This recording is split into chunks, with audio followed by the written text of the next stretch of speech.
बुद्धाय जय भीम। महाकारुणिक तथागत भगवान बुद्ध, वैसे ही डॉक्टर बाबा साहेब आम्बेडकर, इन दो महामानवों को त्रिवार वंदन। आज इस विहार में उपस्थित सभी बौद्ध उपासक, इनके प्रति मंगल कामना।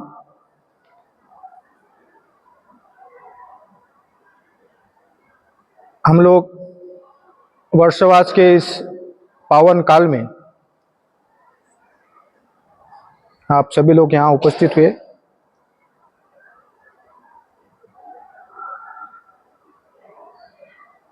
वर्षवास भगवान बुद्ध के काल से प्रारंभ हुआ, क्योंकि बुद्ध काल में अनेक भिक्षुगण थे और भिक्षु धम्म का प्रचार प्रसार करने के लिए एक गांव से दूसरे गांव जाया करते थे। लेकिन उस समय कोई साधन नहीं था आने जाने के लिए, तो इस गांव से उस गांव जाने के लिए हमें पैदल जाना होता था। और इस वर्षवास काल में जब हजारों भिक्षु इस गांव से उस गांव जाते थे तो लोगों की फसल नष्ट होती थी और बारिश के कारण किसी भिक्षु के पास एक ही चिवर होता था, तो वो चिवर हमेशा उनके आंग पे गीला रहता था और सदैव पानी में रहने से अनेक भिक्षुओं के पैर सड़ जाते थे, कोई बीमार हो जाता था, निमोनिया हो जाता था। तो इस कारण अनेक भिक्षु लोगों की मौत हो जाती थी या कोई बीमार पड़ जाते थे। तो भगवान बुद्ध ने इस वर्षवास काल में भिक्षुओं को आदेश दिया कि आप 3 महीने एक जगह रहकर, एक विहार में रहकर अपने आप को परिशुद्ध कीजिए। हमें कोई कमी होगी तो 3 महीने एक जगह रहकर ध्यान पूर्वक अभ्यास कीजिए और हमारे अंदर जो कमी है उसे पूर्ण कीजिए, ताकि हम फिर से तरोताजा होकर धम्म का प्रचार प्रसार कर सके। तो ये जो वर्षवास है, ये ना कि उपासकों का होता है और ना ही सामनेर लोगों का। सामनेर मीन्स जिसने आज चिवर लिया है, चिवर लेने के बाद जो श्रामनेर होते हैं उनको 5 वर्ष बड़े भिक्षु की सेवा करनी होती है, पढ़ाई करनी होती है, धम्म का अभ्यास करना होता है। 5 साल के बाद में उनकी उपसंपदा होती है, उसके बाद ही वो वर्षवास कर सकते हैं। तो भिक्षुओं को एक विहार में रहकर अपने आप को परिशुद्ध करना होता है। जो कुछ अपूरा ज्ञान है उसे पूरा करना होता है। और उपासक लोगों का कार्य होता है कि अपने विहार में जो भिक्षु है उनको भोजन दान दे, उनको औषधि दे, उनको उनकी जो गरज है, गरज वाली वस्तु उनको दान करे और उनसे धम्म ग्रहण करे। और इसके बदले भिक्षु का काम होता है कि उपासकों को धम्म सिखाए, धम्म में क्या संस्कार है वो सिखाए। तो धम्म का पहला संस्कार है त्रिशरण पंचशील। नमो तस्स भगवतो अरहतो सम्मा सम्बुद्धस्स बुद्धं शरणं गच्छामि। बुद्धं शरणं गच्छामि का अर्थ होता है कि मैं बुद्ध की शरण ग्रहण करता हूं, इसके अलावा मैं दूसरी शरण ग्रहण नहीं करूंगा। धम्मं शरणं गच्छामि, मैं धम्म की शरण ग्रहण करता हूं, इसके अलावा मैं दूसरी कोई शरण ग्रहण नहीं करूंगा। संघं शरणं गच्छामि, मैं संघ की शरण ग्रहण करता हूं, इसके अलावा कोई दूसरी शरण ग्रहण नहीं करूंगा। उसके बाद में आता है पंचशील।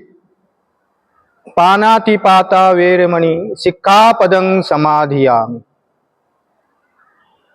मैं किसी प्रकार की हिंसा नहीं करूंगा।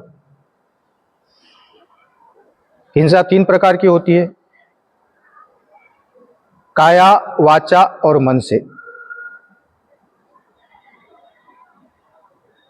काय की जो हिंसा होती है, शरीर की, किसी को मारना, व्यभिचार करना, चोरी करना। वाचा की हिंसा होती है किसी को अपशब्द बोलना, गाली देना। और मन की हिंसा होती है किसी के बारे में अपने मन में बुरा सोचना। यह भी हिंसा है। तो ऐसी 3 प्रकार की हिंसा होती है, शरीर की हिंसा, वाचा की हिंसा और मन की हिंसा। तो मैं ऐसी किसी प्रकार की हिंसा नहीं करूंगा, ना किसी को करने दूंगा।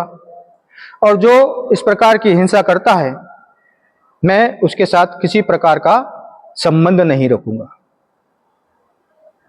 दूसरा शील है अदिन्न दाना वेरमणि सिक्खापदं समाधियामि।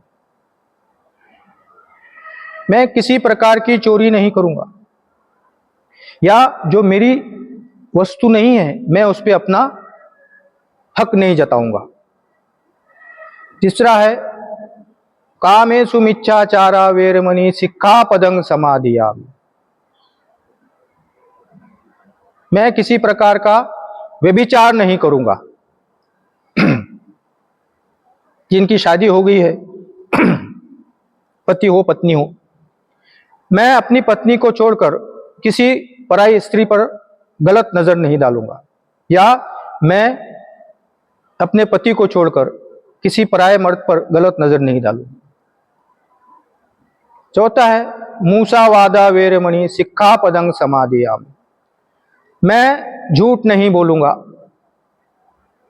मैं व्यर्थ बड़बड़ नहीं करूंगा, या मेरे वाणी से किसी का मन दुखे ऐसी वाचा नहीं करूंगा।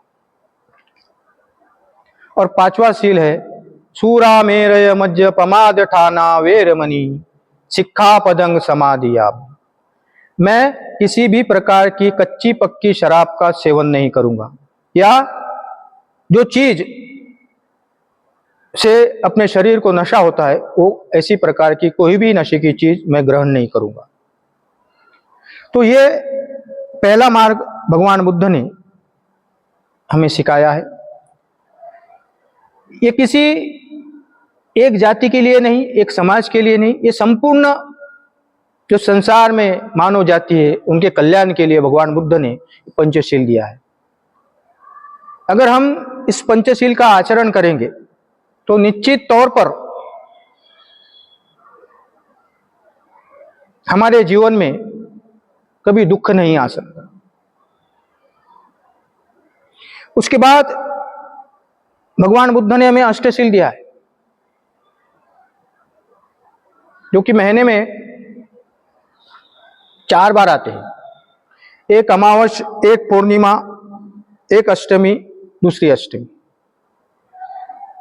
महीने में 4 बार हमें उपोषित व्रत करना चाहिए।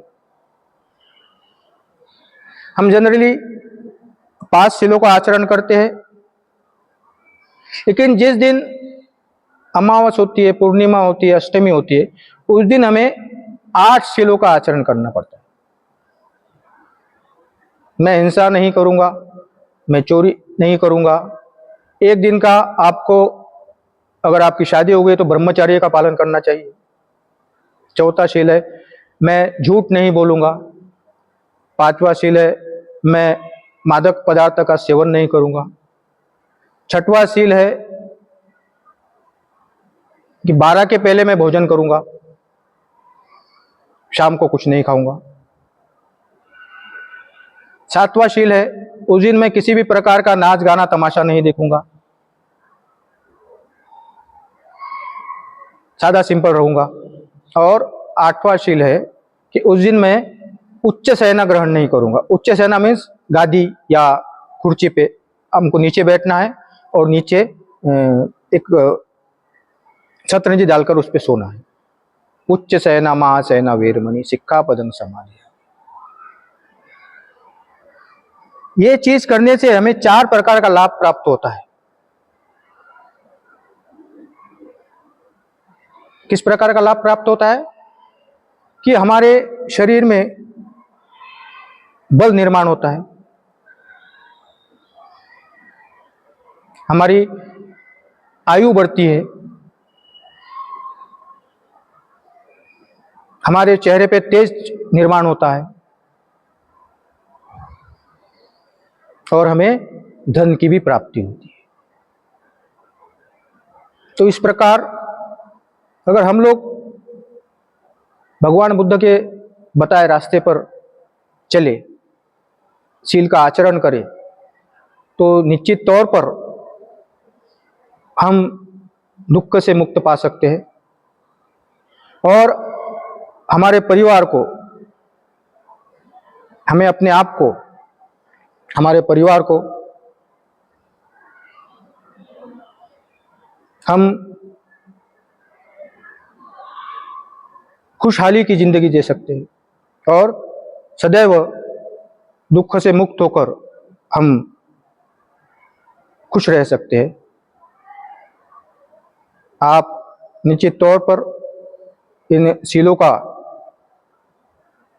मतलब समझकर उसका आचरण करें, धम्म मार्ग पर आरूढ़ हुए और अपना जीवन सुखमय बनाए। नमो बुद्धाय, जय भीम।